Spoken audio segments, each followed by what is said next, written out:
So guys, what if Naruto and Demon Heiress Yasaka were EXCILED to Empire in Hell movie? The dark room in the manor was filled with people. All people who had lost something in the last few years and who had given up more to make sure that this plan came to fruition. 10 people worked on a circle, 5 checking the cages of animals, and then 3 who were all quite nervous. If the Hokage, Regent Uchiha, and the Slug Princess found out what they were doing, they would be killed, their families stripped of their titles and possessions, and stricken from the records of Konoha, and it would all be worth it if they could be free of the demon who had nearly destroyed their village, killed several of their comrades, and crippled many others. The door to the basement opened and 2 people walked into the room. Slung over their shoulders was a blonde-haired boy with whisker-like marks on his face and a brown-haired girl with they were technically criminals, missing ninja that had abandoned their villages for one reason or another. Their village origins didn't matter. They had no real ties to the people in this room. Few words were spoken as all of the people in this room were trained in the art of speaking with hand signs alone. The missing ninja moved the children into the circle as directed with notes and papers before they left with their money. Once they were in place, the people all got in place and began to run through hand signs. As they ran through them, the circle began to glow. At the apex of the hand signs, the person who was at the head. Hell imprisonment. The 2 kids' screams, the boy clutching his stomach and the girl clutching her face. The circle flashed brightly before it all stopped. In the place of the children was nothing, they were gone. The civilians looked at each other before they all nodded to the man who they hired. The one person who could ensure that the crime they had committed would stay secret forever had them all stick out their tongues before he inked them all with a seal that would forever stop them from talking about what happened to the 2 demon children. Location: Wave Country Place, Northern Shore time, early morning. The Land of Waves was by no means a large country. In fact, compared to the Land of Fire to the west and the Land of Water to the east, and the Crescent subcontinent to the south, it would be remiss that many people often forgot about the small coastal village in the north. Even the current daimyo, dictator Gato, forgot about them. Then again, having lived under his rule, working and living off scrapes for the last 10 years hadn't exactly been kind. With Gato's control of the coasts around Wave, he had managed to hire several missing ninja mercenaries, and dropout ninjas, not more than about 200 in total. But it got him enough people to establish a pseudo-hidden village supported by Gato mercenary thugs. It didn't help that the last time they tried to get help from Konoha, the Jonin and Genin they sent got their ears pinned back. Tazuna and Inari ended up dead and Tsunami vanished. Gato took the bridge and made it his own and changed merchants and the like a fee to cross. The stranglehold he held of the country only tightened before he named himself as the new daimyo and put his hatchet men in seats of power, even taking a bride of his own, a native to the Land of Waves named Nami. She had already sired him 2 sons. Of course, that wasn't this particular fisherman's problem. The boat he was on was current. Why, doing some rather illegal things that would see him killed if Gato's men found him out on the waters, but he couldn't do much, not without permanence to legally fish. He had enough cash to bribe port officials into allowing him out onto the waves, but it was another thing if he got caught. The man was reeling in his nets for the day, preparing to head back to the port and hopefully sell his catch and pay for his meals for the month. As he pulled his lines and net and began to wrap them, he felt it. It was subtle at first, but having been a fisherman for most of his life, he knew the way of the winds and currents. As such, as the currents shifted and the winds picked up, he knew a storm was brewing. But that wasn't what was causing the storm. Then the rumbling started. Tidal waves began to batter his boat and he was doing everything in his power to fight the waves. He didn't know how long he fought the waves, but after what felt like an eternity they stopped. He chanced a glance to the far north and froze in fear. There in the distance was a massive mountain range, easily as long enough to compete with the coast of the Land of Water, and no telling how inland it went. The fisherman shivered. Something in his bones told him to fear that place and stay very far away. Location: New Lands Place. Face of Destruction Keep. Time: 1200, local wave time. In what could only be called the largest mountain range of the Newslands, was a massive fort. Someone would have to get close to the fort to truly understand what they were in for. Battlements that could put any of the shinobi villages to shame. Creatures from the nightmares of men roaming its halls, and powers that would make the most powerful jutsu look like nothing but a child's game. In one corner of the castle, what could only be described as a throne room, several of the castle's residents stood firm before their master and his bride, the races of the Red Oni, the Hellhounds, Succubui, and the Exiled Devils. Their master wasn't just another demon, he was a beyond S-rank demon. He had created the system that the current demon realm used. He was the first true king of the 3-king system. He was tall, standing at 63 and a frame that could only be compared to that of a true warrior's. Every muscle in his body was a weapon. His blonde hair was long with streaks of red, his left eye was a cerulean blue while his right eye was a blood red. 3 whisker-like marks were on each side of his face, and his right arm had a black flaming dragon tattoo with the head on his hand and coiled all the way up until the tail touched his right pectoral. He wore a robe, which varies from indigo to purple depending on the lighting. His kimono had the right side down, exposing the right side of his chest and well as leaving the dragon tattoo exposed. Several people were around and before the throne, but only 2 of them mattered to the man currently, his first friend and bride and well as his first teacher and current advisor. The brown-haired beauty on his right was his wife. Many a demon thought that she was a frail little thing. The fact she was an A-class boarding S was actually hard to believe. A slender, yet voluptuous woman with brown hair pinned in a bun, light brown eyes, and a small beauty mark under the left side of her lower lip and 2 horns on the side of her head. She wears a red and purple kimono which is opened intentionally at the collar, and hangs loosely over her upper arms, exposing her décolletage, particularly well groomed and made up. Yumi wears heavy eyeshadow and bright green lipstick. If one were to look even closer, they would see a paintbrush sticking out of her sash, her weapon of choice. On his left was his advisor, teacher, and slave. The first woman to show him the pleasure of the flesh. How it can be taken and given so long as you had the power to do so. If a human were to see her they might ignore her true nature in favor of her beauty. But then again kitsune were probably the 3rd most beautiful creatures in the demon realm right behind succubi and devils. A young woman with a voluptuous figure and very long blonde hair with matching eyes. She is a woman with delicate facial features and her eyebrows are cut very short and round, a symbol of nobility. Her hair is usually tied in a loose ponytail, reaching all the way down to her legs that ends in a spiral. With taut bandages to keep it in place, her attire consisted of a yellow kimono, a golden obi, and wore a black pelt, with gold skulls and lines printed on it. The kimono features a white interior and it is open at her shoulders, giving view to her enormous breasts. Her hair was held back by a traditional hair ornament, with 6 golden bura kanzashi and several red kanzashi. Around her neck was a choker with her master's name in kanji. Both women were effective at their jobs. Yakumo did an admirable job as the governor of the territories. While she didn't really have a day-to-day running of the territories, she was a highly functional member that kept the territorial commandants, warlords and princes in line. All were free to challenge for the title of king. Few could get past Yakumo however. Yoko however was a different matter. Formerly the ruler of the demon realm, she rose to prominence by putting down demons who held the rank of Beyond S.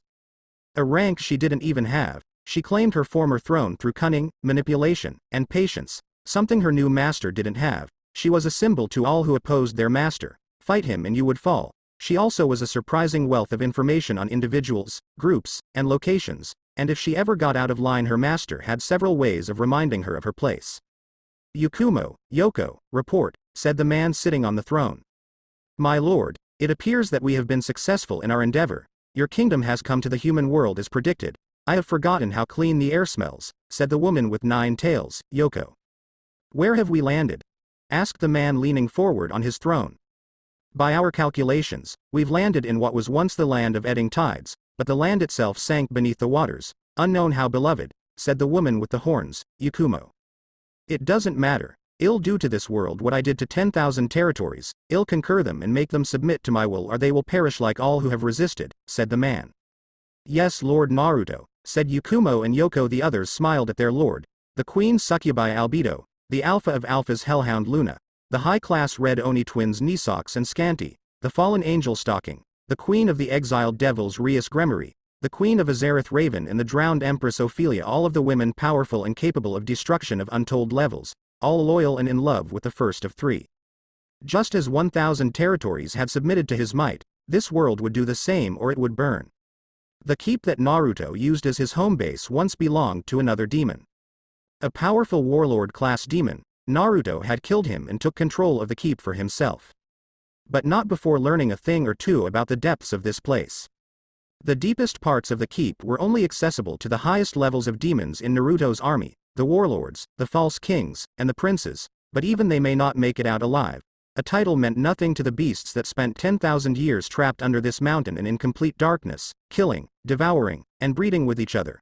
The way to the door was clear, but once at the door, a pair of golems stood sentry. Yakumo walked down the hall with the Red Oni twins at her flank. Nisox and Scanty were their names, and a pair of interesting twins and Oni they were. They were obsessed with order. It was actually their idea to structure the territories like this. They also liked to indulge themselves in the pleasure of each other. However, Yakumo kept her guard up around the two A-ranked demons, as rule-obsessed and dare. She thinks it goofy the duo where they were still a powerful and deadly tag time. During the attack on Doton City, the territory their former master commanded, these two had nearly killed Yakumo. The only reason they didn't was because stalking provided a timely backup, and to think the slutty little fallen angel had a thing for power and being treated like garbage. Speaking of which, Yakumo eyed the two red oni, both were quite fetching. If Yakumo was into women, she'd have tried to steal them from Naruto. But as it were, she was content to play with them when Naruto told her to. Nisox S was slightly shorter than Yakumo, but then again that wasn't saying much since red oni males by nature were quite tall and the rare females were very short. She slightly larger bust than her sister, had dark red skin. Long blue hair tied in a ponytail, and a single horn on her upper forehead. She has small fangs, including one that appears visible even when her mouth is closed. Her eyes appear to have a double-layered iris, with a yellow outer ring and a green inner ring, wearing a short beige skirt, a matching beige suit, a dark red tie, a black and orange armband, and black pumps. She distinguishes herself from her sister by wearing angular glasses and a pair of white knee socks, which actually go well over the knee. Nisox was the one who normally kept her fact. Yakumo would go so far as to call her the brains behind the sisters. Her sister by contrast has pale green spiky hair that's just as long as hers, but left to flow freely, and red skin. As she is a red oni demon, she has yellow, outer ring, and green-yellow, inner ring, eyes. She also has fangs, with one of them being an underbite that is always out, a black leather miniskirt, black high-heeled boots, a black bra, and several studded belts, collars, and wristbands. Her clothing wasn't really her choice, as Naruto told them to dress differently, mostly for his own pleasure rather than any other reason. As the trio came to the doors that lead to the deep dark, Nisox scrunched up her nose, before pulling out a handkerchief and covering it.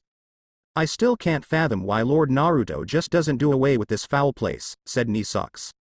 Now sister dear, you know as well as I do that Lord Naruto uses this place for training. Getting rid of it would hurt his training and he'd be forced to attack others or force them to be his training partners," said Scanty, patting her sister's shoulder. "I know that, Scanty darling, but it just so foul here," said Nisox, adjusting her glasses. "Considering the way you two spend so many hours outside of Lord Naruto's presence, I wouldn't talk," said Yakumo with her eyes closed and sticking her nose up in the air. Scanty growled as her muscles tightened and slightly expanded. "Just because you're the master's favorite doesn't mean you can talk down to us, bitch."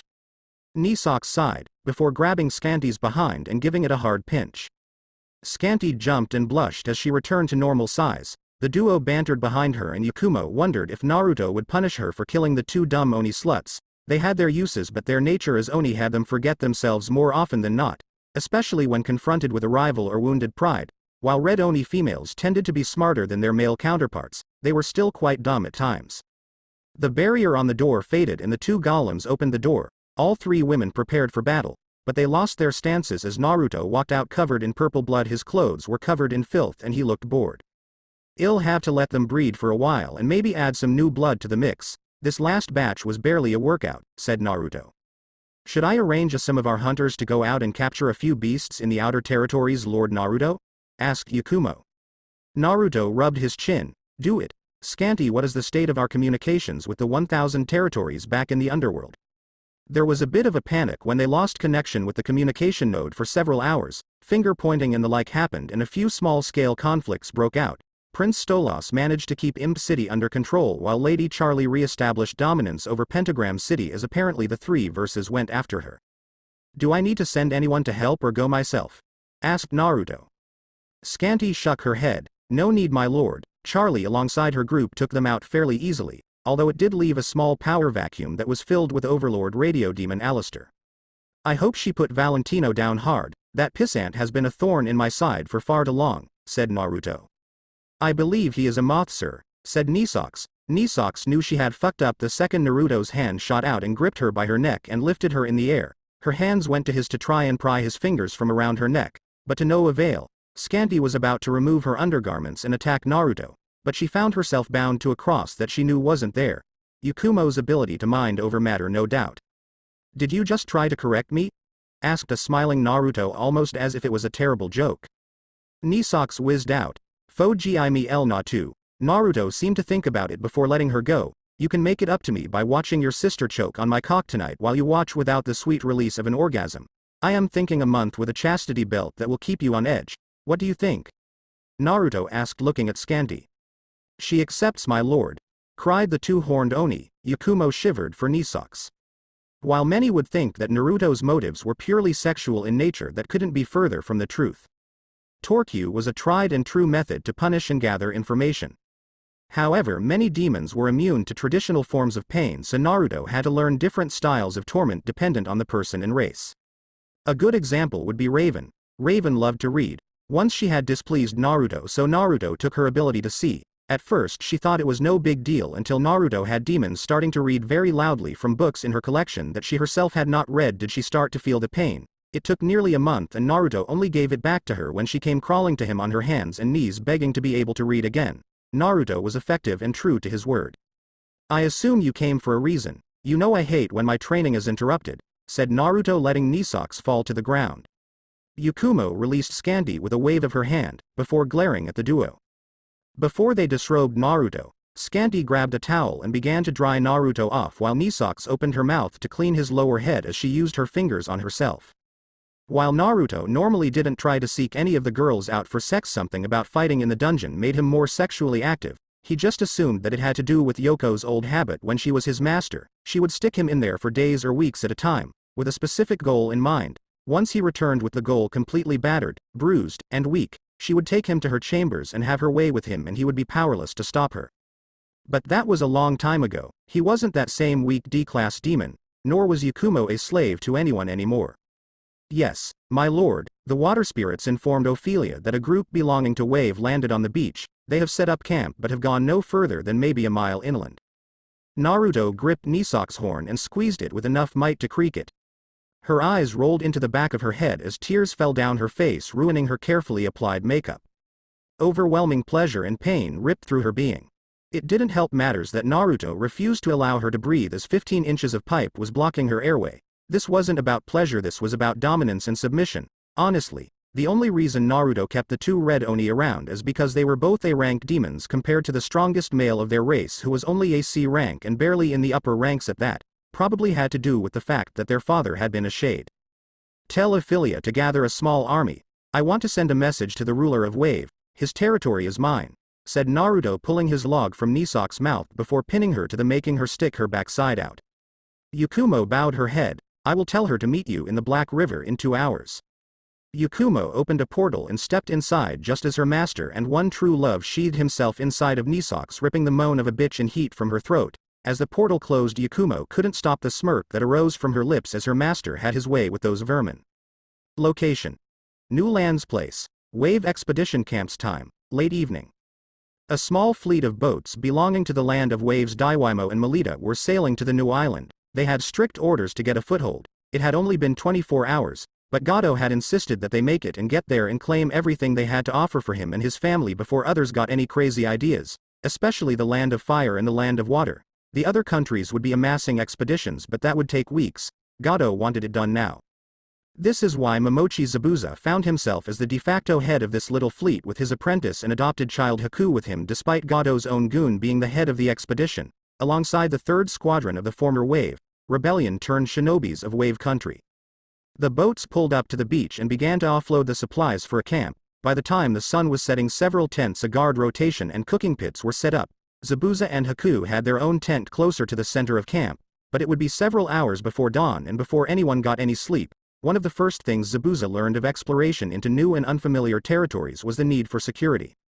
They had barely been there a day and already many of the men were already breaking ranks, drinking and entertaining themselves with the labor force they brought from Wave, be it beating the men or having their own way with the women.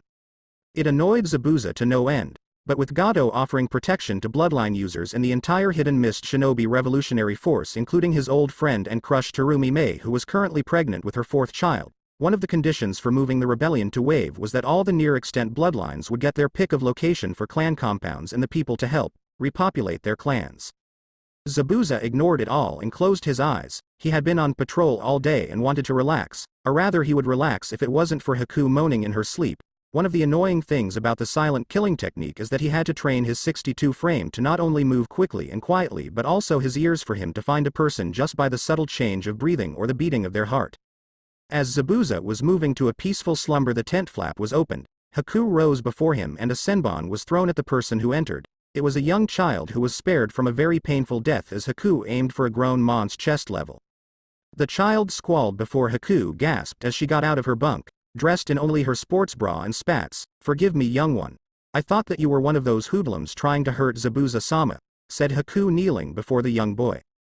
The boy blushed as he got a good look between Haku's chest. Zabuza couldn't blame him. Despite having basically been the guardian of Haku for almost 14 years, he had never failed to notice that she was a beautiful young woman. In fact, there were times when he had been tempted to take Haku to his bed, but made do with horse. "Zanji-sama sent me to get you." A patrol captured a pair of women at the water's edge. That got Haku and Zabuza's attention.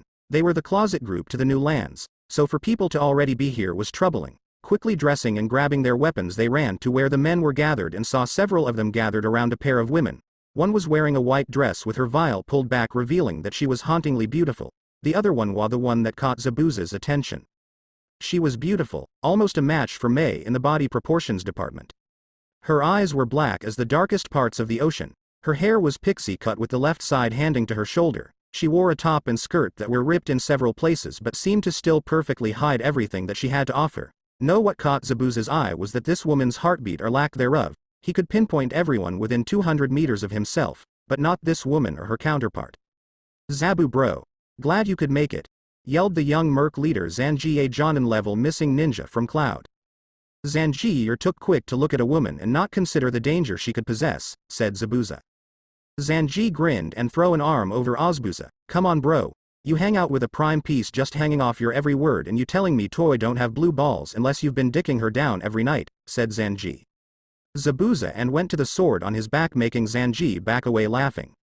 The woman who wore black was composed as several men groped her body, breasts, waist, behind, anywhere they could touch as they were led through the crowd of men. The other woman grunted in what appeared to be an annoyance as she was treated the same.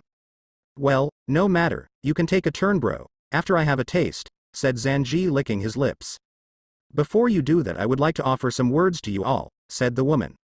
Zanji found this intriguing and Zabuza was really getting worried. Fog was rolling in, but something about it was strange. If it had been just chakra then that would have been one thing, but it had been creeping into the camp for some time and was starting to interfere with his ability to monitor people. "Alright, let's hear it, beautiful, after which you can put those pretty lips to use on my boys here," said Zanji. The woman smiled. Through the woods a girl came sadly, something broken in her chest. She had dated to love another. Alas, no better than the rest. Up my path the girl came gladly. Something opened up my doors. I longed to stop her bleeding heart, so I called her to my shores. Those you love will hurt you badly. Something now I am sure you see. So, drown your tears in me, my dear, as you drown my dear, in me, said the woman. 1. Zabuza felt something in those words. They didn't feel right. Zabuza looked at Haku and saw that she was crying. Black tears? "Ophelia, would you like to dance?" said the other woman. "Gladly, my lovely bride," said the now named Ophelia. The woman and her friend broke their bonds and clasped hands. As they did so, they began a face-paced waltz as lighting began to generate lightning.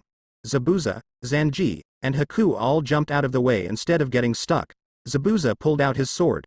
Haku began to run through hand signs and Zanji charged at Ophelia. He jumped into the air and attacked with a katana, only to be engulfed in dark flames. Haku stopped her hand signs as she felt a blade at her throat before two strong hands wrapped her wrists and broke all her fingers on both hands. Haku winced but refused to cry in pain. She looked to her left at one of the men and was shocked. It was a blue-skinned man with white eyes. Zabuza looked around and realized that the entire camp was covered in fog, but the heartbeats of his comrades were silent. "I overestimated how long this would take," came a male voice. Zabuza looked at Ophelia as a male emerged next to her. Zabuza felt the hairs on the back of his neck and a cold sweat. This man before him was powerful, at least cage level and therefore beyond Zabuza's abilities to kill one-on-one. If he was anything like Yugora and had a tailed demon sealed in his body, then he could have the chakra equivalent of between 2 and 18 kg, but not the experience. 2. Zabuza ran though hand signs, water release, water drill bullet jutsu. Zabuza took a deep breath and spat several water bullets that were spinning bullets at the man. The man didn't move, nor did he have to, as several bullets of black water stopped the others. Zabuza looked at Ophelia as she grew a pair of black wings and flew at Zabuza. Zabuza raised his sword and slashed Ophelia across the stomach, bisecting her. Ophelia's eyes widened before she hit the ground. Zabuza was about to turn his attention to the leader, only as several tendrils slammed into him from behind, making him yell in pain. Zabuza managed to turn his head to see Ophelia whole, but her skin was now blue, almost as if she was drowned. How? I should have felt the buildup of chakra, thought Zabuza. Naruto had Zabuza and Hawk kneeling before him, both held down in place by the drowned doom. Spirits of people who had drowned at sea and wound up living in the Black Tier region of the underworld. A powerful region that is one of the few forbidden zones that people were scared of. Naruto noticed that Haku was molding chakra, probably preparing an attack. But Naruto appeared before her and stomped on the back of her head, disrupting her technique. Zabuza growled in annoyance. Haku's demon ice mirror was nearly impossible to counter. The only known way to counter it was to be faster than Haku. But even so, Haku's demonic ice release made her one of the best killers and combatants in Gato's little makeshift shinobi village, for her jutsu to be disrupted before she even had a chance to use it. A sensor type? Growled Zabuza. Naruto looked at Zabuza.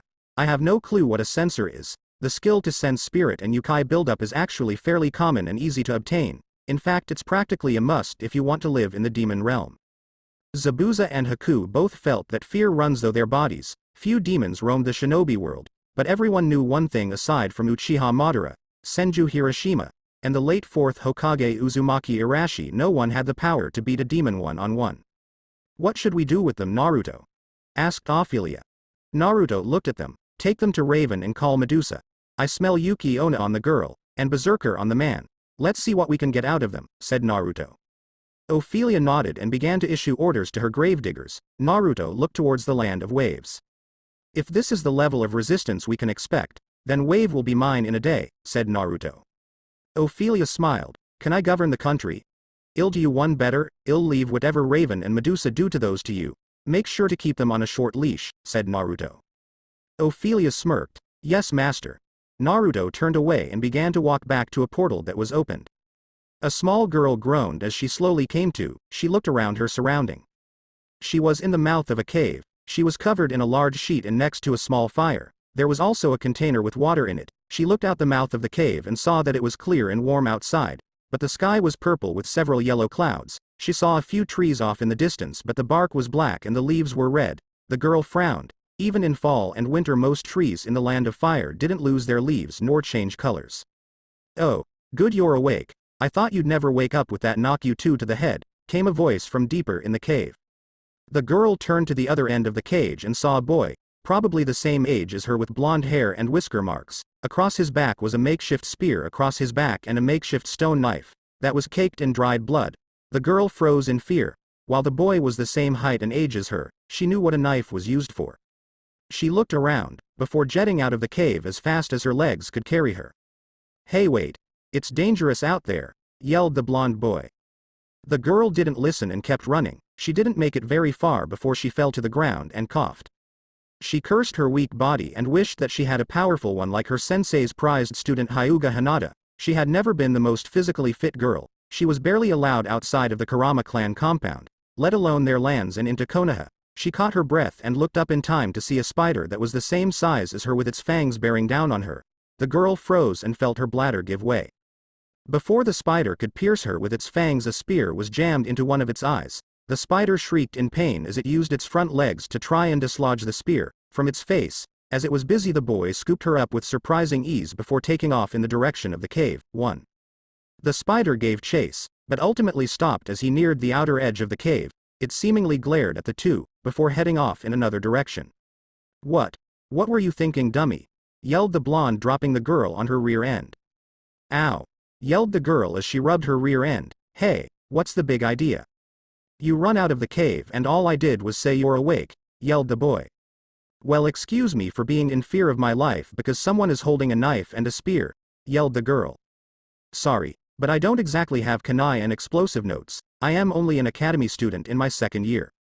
They both went quiet for a few moments, before the girl looked around. Where are we? The boy shrugged. No clue, but I've found it the only place that can protect us from the spiders and others. Don't go for some reason, said the boy.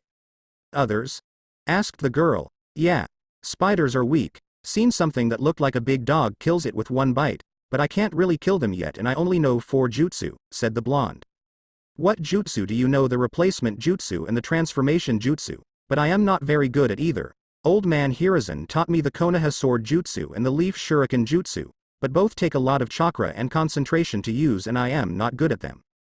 Then I might be able to help. While my body is fragile I can still help you train, on top of that I can use genjutsu that my sensei Kurenai taught me, said the girl, hoping that this boy would help her with her own goals. The boy smiled. It's a deal. I am Naruto, Uzumaki Naruto, the future Hokage of Konoha, said the now named Naruto, sticking out his hand. The girl smiled. Pleased to meet you, Uzumaki-kun. My name is Yakumo, Kurama Yakumo, said Yakumo, sticking out her hand and shaking Naruto's. They didn't know it at the time, but that moment would forge a bond stronger than even the red string of fate. Location: Newlands Place. Keep: Naruto and Yakumo's personal bedchamber. Time: early morning, a week after the destruction of the Wave Expeditionary Forces. Yakumo awoke and looked around the room she shared with her beloved master. She was the only one aside from that wretch Yoko who could fully share his bed, not just have sex with, cuddle and love. Did her master have sex with anything that took his fancy? Sure. It was his right as the first of 3 and king of kings. Did she detest when he did so? Not really. Despite having a harem, Yakumo knew that she was the only one who had a place in his heart. What remained of his human heart at least. The room was adorned with priceless treasures. Painting that Yakumo had done, and books that they had collected. Above the bed was the picture that Yakumo considered the most precious one in her life. A picture that she had drawn from memory of her and a young Naruto in their cave when they had both turned 13 and achieved the rank of high F-class demon, when Yakumo's body was no longer so weak that lifting a stone tired her out and Naruto gained his first set of claws, when they were strong enough to kill every creature in a 5-mile vicinity of the cave and claimed their first territory, before she came and ruined everything for them. So it was a tad annoying when she saw a head moving up and down her beloved's member. Grabbing the covers and throwing them away revealed probably her self-proclaimed rival when it came to Naruto's love. Rias Gremory, the Queen of Exiled, would admit that had she been younger and more conscienceless of her looks, Rias would have unnerved her a bit. She was taller than Yakumo was at 59 and her breasts were F-cup, compared to Yakumo's own DD. Her hair was long and crimson in color, something that Naruto had once confessed to Yakumo that he found highly attractive without any real reasoning behind it. Large mischievous green eyes, and an ass that, while not up to the same standard as Yakumo's, still had plenty of flesh to grip. Rias exiled devils were maybe 20,000 in number and had rejected the 4 great Satans.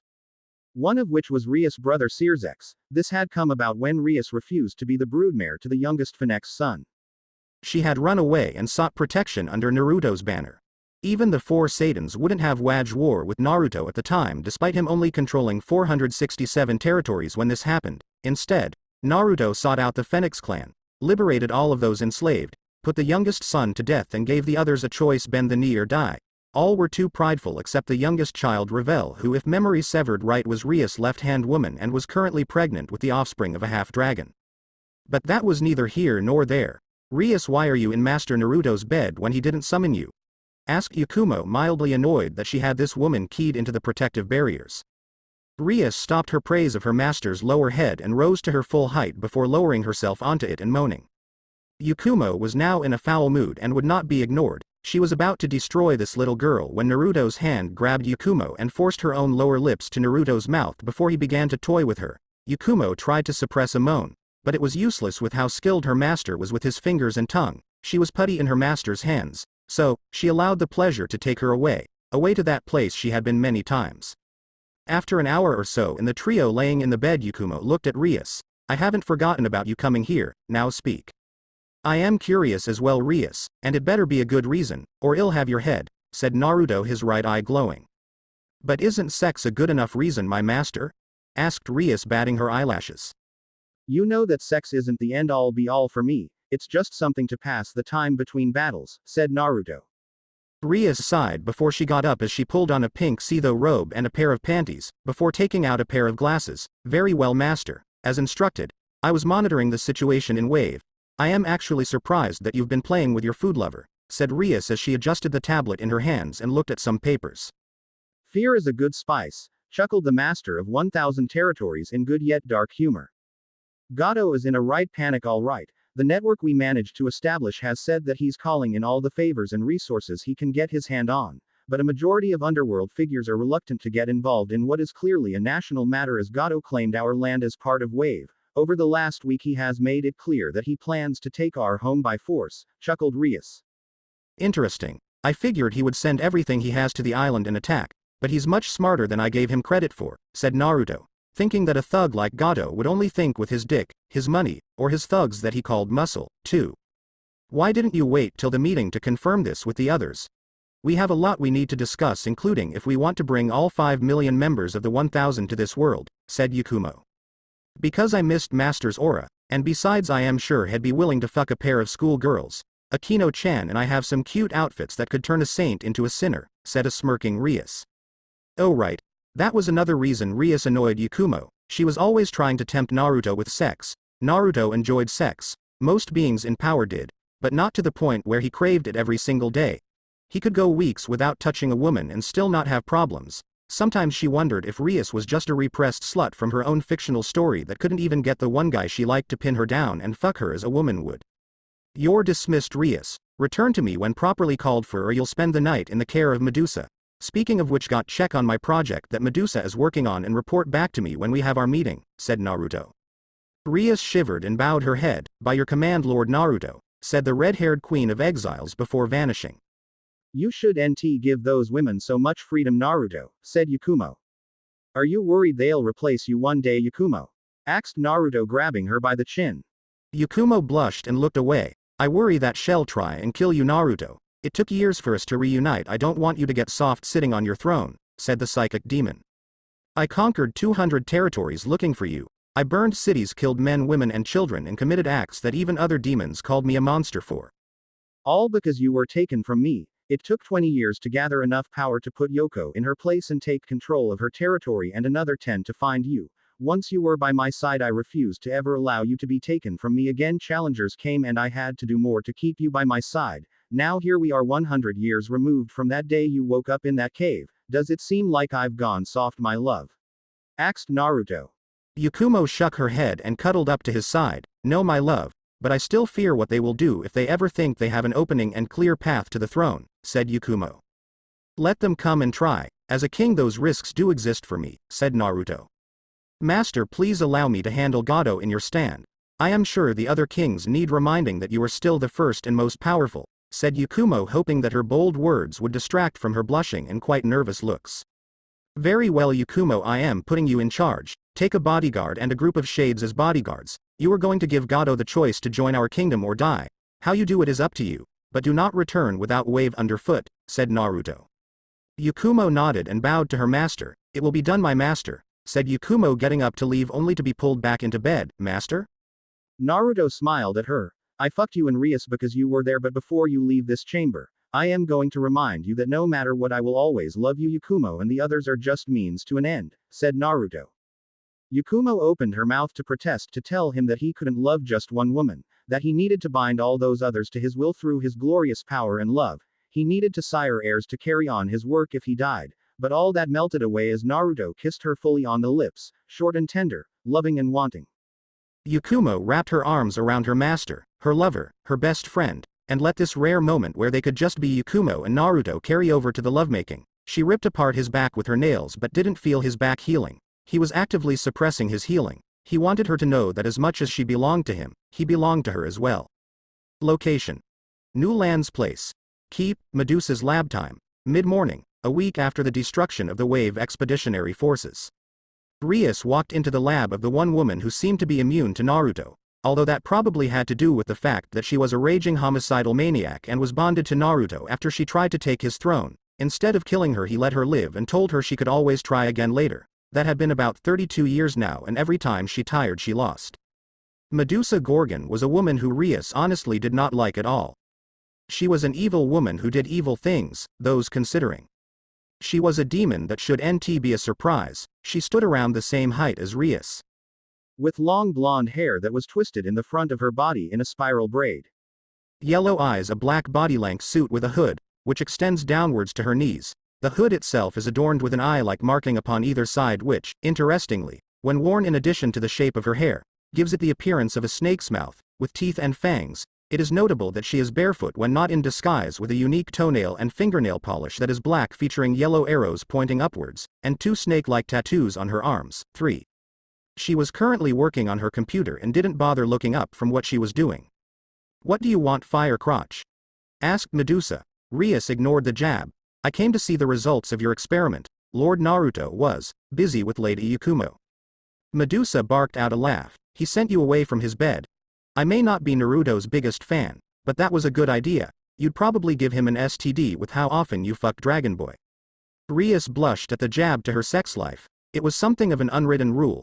All of the women who were with Naruto were allowed to have lovers and the like on the side, but when around him it was always business or pleasure, and to never bring up another lover in his presence. Currently, as far as she knew, she was the only one to have a lover besides Naruto himself, a half-dragon, half-devil who had helped in the Exiled One's exodus. Rias puffed out her cheeks and crossed her arms. "I have needs and I can't wait for Lord Naruto to throw me a bone whenever he feels like it." Aiz-kun is an adequate lover when needed but lacks the same power as Lord Naruto. Besides, once Yakumo knows her place, the only way she'll have Lord Naruto's cum is if she slurps it out of me, said Rias. "And in the meantime, you'll have Issei's babies or feed his lust, as many women as hell have. I believe you sacrificed a saint to him, one who could heal any wound. A saint he turned into a fuck toy, and now she's utterly in love with him and does anything he asks of her." "You're well informed. Enough of this pointless banter. What about Naruto's new project?" asked Rias. Medusa shrugged her shoulders. "I've having them broken right now. Both of their wills are much too strong for what I need to do. To is being injected with as many drugs as I can give him without killing him before a psychic attacks his mind. As for Haku, she was given to some horned-up Red Onis. Last count were 12 strong, all in their first year of being able to breed with a female." Rias shivered in disgust and fear. Many demons hated Red Oni for 2 reasons. The first was that they were known as pests and vermin in many territories. Second, they were like the earth goblins of old, weak, but let one live and they could become a real threat, especially to females. Red Oni would make do with whatever they could get their hands on. Rias once saw a pair of Red Oni fuck a man to death. Of course, his crime was stealing from Lord Naruto, but that was just brutal even by his standards. "Will Haku live?" asked Rias. "Probably. I had to reduce their size and libido by 40%, but when I move to phase 2 it will be easier to control her." "You're one sick and twisted bitch," said Rias. "Tell my child that since they think ill love them is more than a tool to kill that bastard Naruto," said Medusa. "So long as I have his child first and can inherit the 1000 territories, I don't care what you do in your free time," said Rias, turning to leave. "A word of advice, exiled queen. If you intend to stick him in the back, don't miss his heart, because Yakumo will fuck your world up in ways you can't imagine," said Medusa, tapping her temple with a black pointed fingernail. Rias looked at the mad woman and nodded. "I'll keep that in mind, witch." The manor that Gato claimed as the headquarters for his operations and the place he used to control the entirety of the Land of Waves was beautiful. Constructed in the center of Wave Country, it would take a shinobi strike force of some power to get through to the shipping tycoon and his manor. For one thing, the shinobi village wasn't actually a village, it was a series of outposts scattered around the Land of Waves. He had said that it was better to protect the people. In truth, it was to better protect himself and his vast investments, including his bride. Gato Nami, formerly Tsunami, sat in her makeup desk as the maids of the manor worked on her hair and makeup. Tsunami, at just 29, was quite a beautiful young woman. Despite not being anywhere near as athletic as a kunoichi, she was still in great shape. Dark brown eyes and long dark, blue-colored hair. She was dressed in an expensive kimono made of cool-to-the-touch silk. They complimented her on having such a powerful and devoted husband like Gato-sama. Lucky, yeah right, thought Tsunami. The door opened and someone walked into the room. She was a beautiful and exotic woman. She stood at 6 tall, slender, with fair skin and a chest that could rival the legendary medical kunoichi Tsunade's own, and despite having 4 children that were each kept in a different outpost, she still had the body of a warrior. Long auburn hair that reached her ankles, sea green eyes. Wearing a long-sleeved, dark blue dress that falls just below the knees. It seems to be closed at the front with a zipper and is kept open on the front right side from the waist down. The dress only covers up to the upper part of her arms and the underside of her breasts. Underneath, she wears a mesh armor that covers slightly more of her upper body than her dress. Around her waist, she wears a belt with a pouch attached to the back on the left, along with high-heeled sandals.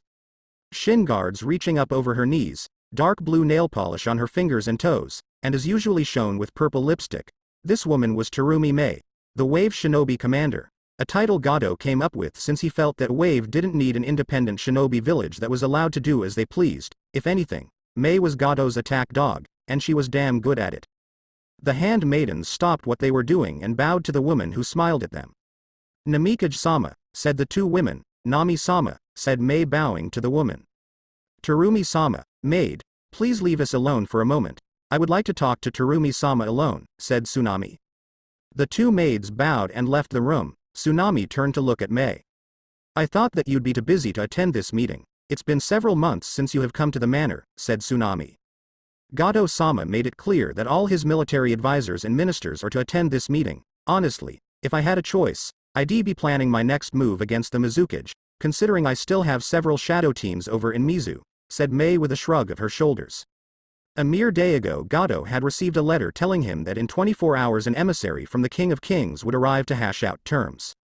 Gado didn't have quickly sent dispatchers to all outposts and towns to request all his highest-ranking people to be in attendance. He wanted absolute assurance that he would have the upper hand. Mei was his secret weapon in the meeting. It also helped that several of her shinobi would be in hiding all around the area. While the meetings were going on, several platoons would make their way to the edge of the compound and surround it. Considering that you only gave birth a month ago and are here, I am a bit shocked you'd be here, said Tsunami. The birth of a child doesn't take away from my responsibility to Gado-sama. If I fail him, he'd replace me with my useless second, and regardless of the fact that I have to live in a gilded cage, I am still free to rebuild my clan, as are several other bloodline clans that Yugura nearly brought to ruin, said Mei, crossing her arms over her breasts. And what about the responsibilities to your children? Asked Tsunami. Mei shrugged her shoulder. I was never meant to be a mother. I have no maternal instincts at all. Fighting and killing is all I know, said Mei. That is a cruel way to live life, said Tsunami. The purges made me not want to sire any children. Gado changed that when he gave the Revolution Army sanctuary. As long as my bloodline lives on, I am happy to lay down my life for my country. Not one of them knows about the other or shares a father, and I made it expressly clear that they are not to seek each other out until the youngest is at least 10. Each also has a book and scroll on how to train the bloodline, said Mei. What a horrible way to parent, said Tsunami. Not really. Some clans kill children if they are missing something. Under Gado's command, he has no less than 13 bloodlines that are rebuilding, enough that within a generation or two he could make a play for water country with just them alone. I sold my soul to the devil so my clan can leave. If that makes me evil, then I'll die as a monster. I refuse to be the last Terumi. By then one of his bastard spawn will be running the show, hissed Tsunami. The Wave Shinobi commander raised an eyebrow at this. You mean one of your children, don't you, hypocrite? Tsunami shook her head. They are not my children. They share my blood, but they belong to Gado and his influence. Inari-kun was my child and Gado. Mei looked at the woman and put a hand on her shoulder, before hugging her from behind. Let his spirit help you create a greater country. I know what it's like to lose a child, but you must steel yourself for what is to come, said Mei, lightly kissing Tsunami on the lips, before leaving her to her thoughts. Tsunami quickly closed her eyes and fought back tears. Crying would not erase the past or ease the pain, nor would it help her people now. The only thing it would do is make her look weaker to Gado than he already thought she was. Location: New Lands. Place: Heap, Naruto's office. Time: early afternoon. If it was one thing the Lord of 1,000 Territories hated, was the paperwork involved in running so many territories, complaints about rouge elements that needed to be put down, requests for everything from the impregnation of princesses, queens, and succubi, and permissions to destroy pest races that were all over the territory. Honestly, it was a freaking headache. Sometimes he missed the good old days of just running around and fighting to his heart's content. Naruto's office was in a part of the castle that was easy to access. But if you didn't know where, it was pretty annoying to find. His large wooden desk held several papers, a few bookshelves with many rare books and tomes, a death tree table with 7 life chairs around it. Etched into the table were ruins that created a 3-dimensional map of all his territories. In truth, this was more for the benefit of his close allies in his territories, although considering those allies were few and far between, he always kept a close eye on his close allies. A portal opened out and stepped one of the few women Naruto considered a true friend and a lover. A dark and mysterious beauty, she is very slender, with pale, grayish-white skin, violet eyes, and somewhat thick eyebrows. She has straight, angled, violet hair and a prominent widow's peak. She also has a red gemstone outlined in black located in the center of her forehead. Violet eyes, wearing a purple-black long-sleeve leotard. thigh-high boots, a hooded navy blue cloak, with a round, crimson jewel, similar to a brooch, which helps keep the cloak shut, a thin, gold belt decorated with several of the same type of jewel. Naruto looked at the woman. Rachel. This is a surprise, said Naruto. Rachel gave Naruto a glare. You know I hate when people call me that, it's Raven. Raven had quite a history and past, once a young hero on one of the Earths connected to the demon realm. She left the Earth and re-established her home of Azereth. A haven for young empaths and psychics, Raven had gone on to protect and nurture Azereth for over a decade before her father tried to invade and destroy Azereth for a second time. The only problem was that Naruto had been in the area. Naruto and Trigon fought, and it became apparent that Trigon was leagues above Naruto in raw demonic power. But with sheer fighting skills, Naruto had Trigon beat. Despite Naruto holding his own, Trigon looked like he was going to win until Raven joined the fight. At which point they turned the tide and drove Trigon back to his own dimension. Of course, as a demon, Trigon wasn't going to let that slide, and Naruto alongside Raven put a barrier around his dimension, sealing off from the rest of the demon realm. During the party that Raven threw in his honor, they both got drunk and ended up inside her personal chambers, even though that was the only time they had shared a bed together. It had been 32 years ago now, if Naruto was remembering correctly. Naruto chuckled as she walked over and sat at one of the chairs and crossed her legs. Despite not even trying, Raven was quite a sexy woman. Maybe it was an unconsciousness thing. So why have you come, Raven? You rarely ever come here unless I call. And when you call, it's just so we can have sex or for the gatherings, said Raven with a raised eyebrow. The sex helps you more than pleasures me. You need the regulation of your emotional state. Even if you repress your urges and emotions, you still need release from time to time. I am still shocked you haven't gotten pregnant yet, said Naruto. Raven narrowed her eyes as they turned black. Raven knew this to be true, but she had never been one to talk or even act on those emotions. In fact, up until they had sealed Trigon, Raven had never even pleasured herself. Naruto raised his hands to placate the woman. Raven pulled her powers back and sighed. I am going to be off the grid for a while. Prince Stolas asked me to join him in the cosmic expanse to look at some irregulars that have come up in his studies. I need you to watch Azereth for me, said Raven. Naruto frowned upon hearing this. Stolas was a person Naruto considered a friend and advisor when it came time for the 1000 Territories conference, but for Stolas to keep something from Naruto meant that it was serious. However, if Raven felt the need to tell him, then it wasn't as bad as he thought. If Raven kept it from him, then he would get worried, but he trusted Sotlas since he was the white owl in his family.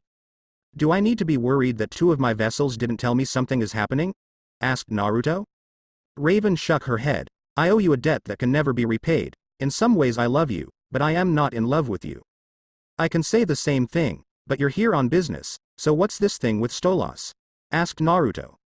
Stolas knows cosmic signs and can read them better than anyone in the territories. With my visions and his reading of signs, we've managed to keep the 1000 territories safe from threats since you stopped expanding. As much as I wish to keep the 1000 territories safe, Azeroth comes first.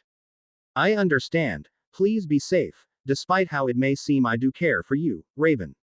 Raven nodded and stood up. She seemed to hesitate for a second before opening a portal and vanished. Naruto leaned back in his chair. Before he could think of anything else, an explosion rocked the training yard. He looked in that direction and signed. He prayed that it wasn't who he thought it was. He didn't have time for that battle maniac right now. Location: Wave Country Place, Daimyo Manor, Ophical Gretting area. Time: mid-afternoon. Gato sat in his meeting room with Terumi Mei on his left, his wife Nami on his right, and all his ministers and generals here. The 2 kids that he called his were probably off somewhere harassing the slaves. Cute little fuckers they were. Normally he'd try to teach them the finer points of the business, but right now he needed to get a handle on the situation. Be it through cash or blood, it was how he lived his life. Growing up in the war-torn slums of AIM, he fought with other kids, adults, and other things like that just for mouthfuls of water and a fistful of crumbs. Before he was even 10, he killed his first man for screwing him on a deal. It was a crime boss from T Country that picked him up from the streets and taught him that being tough wasn't everything. You had to be smart too. So here he was 30 years later as the boss of bosses and king of the underworld. Even the hidden villages knew better than to piss him off with his information. He could set off a war with any country. The door to the throne room opened and in walked Gato's protege. Smart kid, and if he was smart, he'd take Gato out soon and take over his entire operation. That's what he did to his old boss, but that was for another time. Right now Gato was eyeing the brown-haired broad that had entered his throne room with 6 robed figures and another little thing by her side. The girl was a beauty if Gato did say so himself. She wasn't too tall, maybe 53 shorter than his 57 long black hair that reaches down to her knees, but it was her eyes that got him. Ruby red and ice cold, a true killer, a dark sleeveless top with a white collar and a red tie. A red belt that has a red side skirt cover over a black, pleated skirt, long black socks and black shoes, red gauntlets and black gloves and a long dark coat. Boss Gato. Allow me to introduce Lady Yakumo of the New Land Expanse, the right hand of the Lord of the Lands. Uzurama, said Yakumo, the land that my master controls is Uzurama. Our apologies, Uzurama, but where did it come from? Asked Tsunami. It was always there, someone just needed to bring it to the surface, said Yakumo. Gato leaned to the side, but it's within the territory of Wave's waters, that would make it part of Wave country as a whole, so this lord or master of yours is a fraud, said Gato. Yakumo tensed slightly as the shades all prepared to attack Gato for his offense of their lord and protector. Surprisingly, it was Akame who stepped forward. Yakumo looked at her bodyguard. Mr. Gato, in the 1000 territories, our master commands each territory has its own rules. However, there are 3 rules that are absolute across the territories. 1. Children are not to be harmed. 2. Territories pay tribute to our master. 3. All people under the 1000 territories banner and protection are responsible for their own actions and words. Those laws are absolute. Well, I am not part of this 1000 territories, so I don't give a damn, sneered Gato. The room grew tense as several of Gato's men put their hands on their blades or spears, preparing to attack and detain the women and kill their guard. Mei began to build up chakra in her throat. You're wrong, said Yakumo, stepping in. We came here to give you a chance to negotiate and become part of the 1000 territories as a nation. However, that is no longer an option. After insulting our master, the only outcome is death, and I am your executioner. Naruto arrived at the training grounds. Because of how weak the majority of his army was, Naruto allowed them to train a mile away from the keep for their own safety, as only the stronger members of the guard and inhabitants were allowed to train within. It may sound strange, but the majority of his army consisted of D class and below. The strongest member of his army aside from himself was Yoko, who was an SS-ranked demon, although that could be considered a moot point since most of the territory lords were between B and A ranked with a few exceptions. Laughing as he fought was one of those exceptions, a Shinigami. In terms of raw power, he was easily an S-rank demon, but because he restricted his power quite a bit, Naruto wasn't sure where he really stood. But the last time they fought, Naruto had to recover in the hospital for a full day, although his opponent wasn't someone you underestimated if you wanted to live. In the center of the field of dead guards was the person he didn't want to see at the moment. A very tall, muscular Shinigami with a wild and aggressive appearance.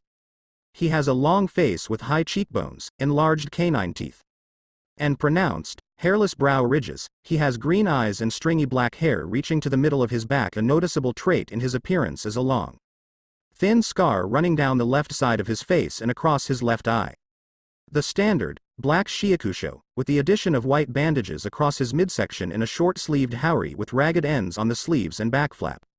He styles his hair into stiff strands during his baths, attaching small bells at its tips, and wears a special black eye patch over his right eye.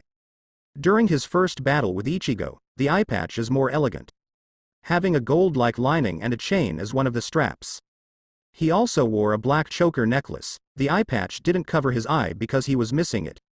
It was something he used to make a battle more challenging for himself. And in his left hand was a Zanpakuto, a spirit weapon that could kill demons and other supernatural beings even with a spirit's unique body and makeup. It was roughly the length of an odashi, with a relatively narrow, but long tsuba shaped like a serrated, elliptical bicone. The hilt and braid are both white, though they are mostly wrapped in white bandages.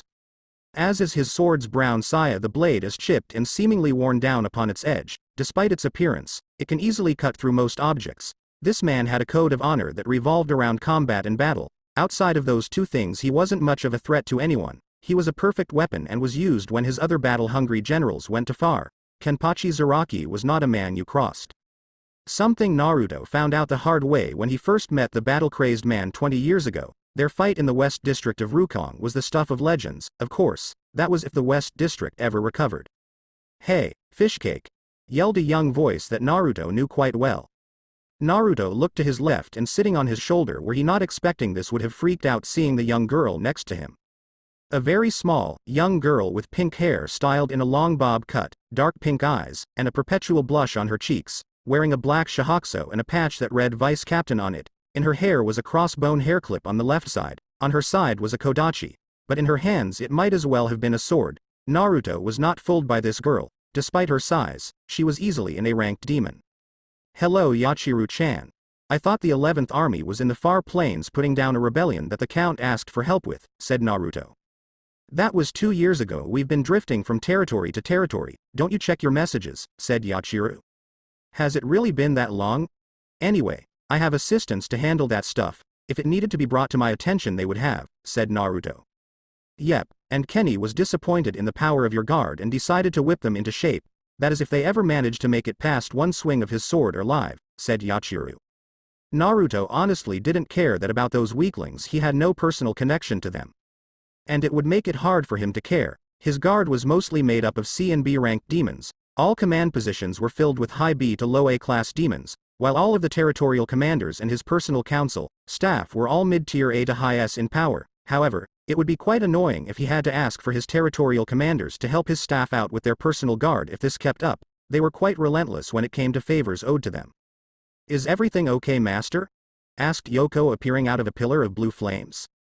Where have you been for the last week? Asked Naruto, crossing his arms as Kenpachi killed another soldier that charged him. Yoko put her hand on her chin. I was checking up on the Kitsune in territory 953. Despite my servitude to you I am still their leader, my master, said Yoko with a hint of mischief in her voice. Naruto's eye twitched. While Yoko couldn't betray him, she was still a pain in the ass because of her unique role in his territory and the demon realm as a whole, although that might be his own fault with how much freedom he allows her. No matter how restrictive it could be. After all, were it not for Yoko he would never be the man he was today or have found Yakumo, although the pain and horrors she inflicted on him would leave scars that would last the rest of his life.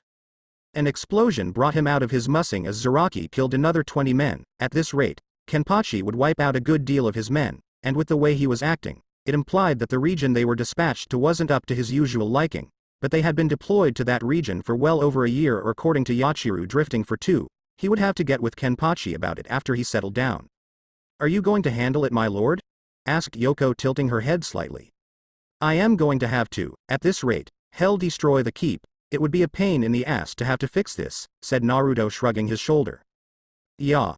Fishcake and Kenny are about to fight, yelled Yachiru, jumping off Naruto and onto Yoko's shoulders. Naruto grunted as black flames built around his right arm before holding out his right arm. The black dragon tattoo flared up before flames shot out of his hand, stopping and beginning to take shape. Once it fully formed, it turned into a double helix sword. Honestly, Naruto wasn't much of a swordsman, but he knew better than to fight Kenpachi without one. Naruto vanished in a burst of static that made Yoko's kimono nearly fly open. He appeared next to Kenpachi and slashed at him. Nepani saw the attack coming and raised his own sword. The sparks that flew off the two blades ignited as they clashed, hoping to gain control of their battle. Both men were slightly shaking at the strength of the other. Kenpachi grinned a bloodthirsty grin as he looked at his benefactor, reaching up to Naruto's arm and throwing a punch. Naruto was sent flying at a wall, but he flipped and landed lightly on the concrete as he stood there. He felt Kenpachi behind him with his sword coming for Naruto's neck. The Lord of 1000 Territories unleashed a burst of Yukai that stopped Kenpachi's black just CMS from his neck. Naruto twisted and thrust his blade at Kenpachi's stomach, spearing him though. Kenpachi looked at the sword in his gut as he throws up blood. Kenpachi grinned as he gripped the sword and headbutted Naruto. The blonde held the hit as Kenpachi grinned, the bloodthirsty grin of a man who was destined to die on the battlefield. Had enough, Kenpachi? Asked Naruto. Ha. As if I'd allow this chance to pass me up. I can't let the man who was my greatest challenge become rusty in my absence. Naruto grinned back. Never. I have to be strong enough to keep you around or kill you if you get too weak for my territories. Kenpachi grinned. That's the spirit, Naruto. Let's dance until we die. Before they could really start their fight, a pillar of black flames erupted into the sky. Naruto looked in the direction of the pillar of flames and frowned. That was where Wave was. What the hell was going on over there? As much as he didn't want to admit it, he had wanted to keep whatever human was running the land of Waves alive. If things went sideways, he'd have to get involved with the human political system, something he really didn't want to do. Kenpachi, gather your 5 best squads from the 11 army. I want them ready to go in 5 minutes. It seems that I have to change my plans and handle businesses in Wave myself. Kenpachi frowned. I was just starting to have fun. Naruto snorted. Get them ready and I'll give you a fight at no restrictions. Kenpachi grinned. Now you're talking. Yakiru, go get the boys and make sure to get Akaku and Yumachika and tell them to be ready for a fight. Yelled Kenpachi. Already on its Kenny, by Auntie Yoko, by Fishcake, said Yachiru, jumping onto Kenpachi's shoulder and telling him where to go. Naruto looked at the two as they ran away, blowing holes in his home. Maybe it was a mistake to let them go. Oh well, nothing he could do about it now. He turned to walk to his room with Yoko a step behind to get dressed. Location: Land of Wave Place, Daimyo Manor. Time, 20 minutes prior. Mei stomped on the ground as lava shot from the ground and encased around her leg. Lava release, decapitation. Yukumo ducked a kick from Mei. Even though she managed to evade, she felt the heat from the attack. If she was not careful, she could die. When they had originally met, Yukumo had guessed her to be about a C-rank demon in terms of power, but her skill and ability to manipulate her chakra and turn it into lava put her at a mid-B tier demon. Nothing that Yukumo couldn't handle being an S-rank demon. The mind demon jumped backward and pulled her ink brush from its place at her side. She used the sharpened end to stab herself in the arm, before ripping it out and quickly writing in the air. Mei was almost distracted enough by the phenomenon to miss what happened. Kanji appeared in the air before her very eyes, and with speed, Yukumo made one final motion and tapped it with her hand. Gale strike. The black floating kanji turned green, before it burst and became winds comparable to those of the hurricane seasons of the subcontinent. Mei crossed her arms over her face, but the winds cut into her skin, drawing blood. Once the winds died, Mei charged in and held out her hands, performing another jutsu. Boil release. Steam cutting blade. Yelled Mei as boiling hot water encircled her left hand, turning it into a blade as she thrust it at Yukumo. The mind demon frowned as she jumped backward out of the range of the attack. Didn't she realize that it was useless? It was to extend. Yelled Mei. Yukumo's eyes widened as the blade neared her chest. Reacting quickly, Yukumo raised her hand and caught the blade, burning her hand in the process. Mei, it seemed, wasn't finished as she ran, though, another set of hand signs. Boil release. Burning currents. That's right, shinobi need their hands to use jutsu, thought Yukumo as she was sent flying backward as she was trapped in the stream. As she was thrown into the wall and battered by the high pressure and heat, she was growing annoyed. Raising her yukai slightly, she managed to make the attack less powerful. She opened her eyes as they began to glow a soft pink. Before an aura of raw power exploded from her, stopping the attack. Raising her hand, she reached out with her mind to attack Mei's connection to her chakra. She gripped her with her mind and began to look for the threads linking the two. Mei screamed in pain as Yukumo snapped the connection to her lava chakra. A thread that looked like magma among the hundreds she had. She began to search for the next one, but stopped as something heavy slammed into her and sent her skidding a few feet back. She looked up in time to see a young man there. He stood a full head taller than Mei, short, tufty blue hair, and dark eyes. His jaw was quite firm with some chin stubble. He also has pointed, shark-like teeth. A blue pin-striped shirt, a black vest that covered his chest with some type of metal plate on it, and camouflage pattern pants. In his hands was a blade, a wide, flat blade with two curved indentations near its base, creating a sort of crossguard. Two handles are connected to one another by a short length of thing that it had a massive amount of yukai surrounding it in the shape of a hammer. Are you alright, Mei-sama? Asked the young man. Yes, Chojuro-kun, perhaps it'll allow you to sire a child that we can raise together, said Mei, dangling a very tempting carrot in front of her guard. The young man blushed but didn't take his eyes off of Yukumo. Mei-sama. Now isn't the time for such talk, said Chojuro. You're right, and this won't be easy. I can't feel the connection to my lava release, said Mei, catching her second wind now that she had a moment. Yukumo frowned. Another person who should be weak but had ineradicable strength. He too was at least a B-ranked demon. What's worse is that he specialized in swords and close quarters. While Yukumo was no easy target, she knew better than to fight with someone who had a clear advantage. What was worse was that Akame had taken off after Gado and his wife just before the fighting started. She was probably already on her way back with Gado's head, but she couldn't be too sure. No, she was going to end this now, before it became a problem. Holding out her left hand, her marriage ring lit up in an eerie black that had both Mei and her toy tense up in fear. I don't have time to play games with you. My beloved master and husband told me to handle this quickly, and now you have forced my hand. Let's see how you deal with one of my husband's sons, Serpent of the Darkness Flames. Annihilate them, yelled Yukumo. The ring glowed before a servant made of black flames burst forth. It had yellow eyes and opened its mouth, unleashing his that froze both Mei and Chojuro in place. The hypnotic yellow eyes stunned them into silence. The flames of hell jutsu, Amaterasu. But how? Asked Chojuro, shaking in fear.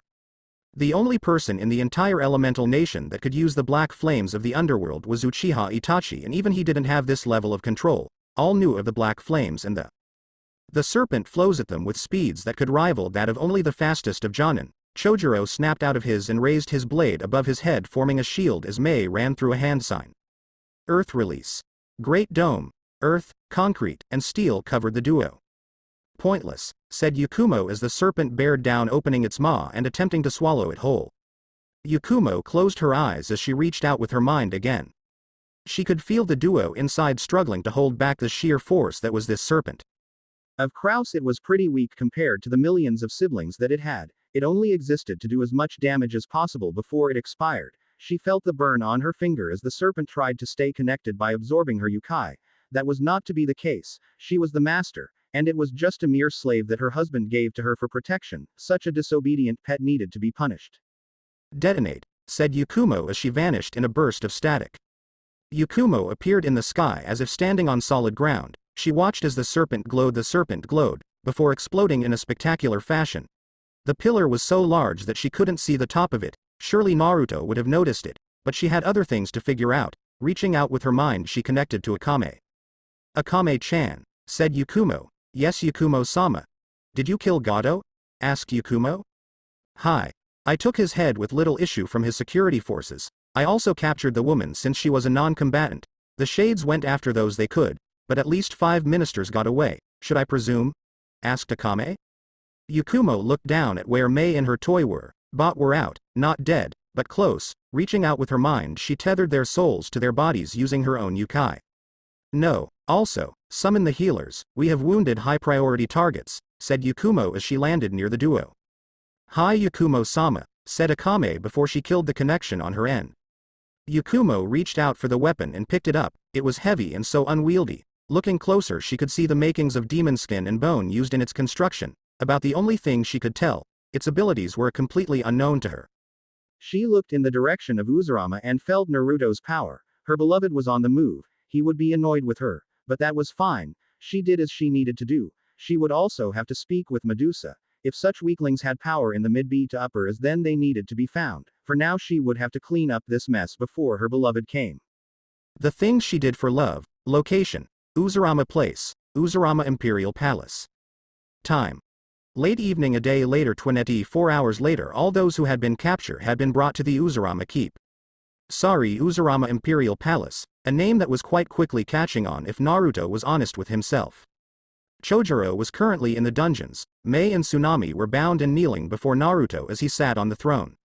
Yakumo to his right and Yoko to his left, while Kenpachi stood off to the side with a grin on his face. Currently, both women's fates were in his hands. Once Gado fell and everyone who could leave to secure their own towns, ports, and businesses, Mei assumed that if Naruto and his army were not cleaning up Gado's organization, government wave would have been embroiled in a territorial, civil war.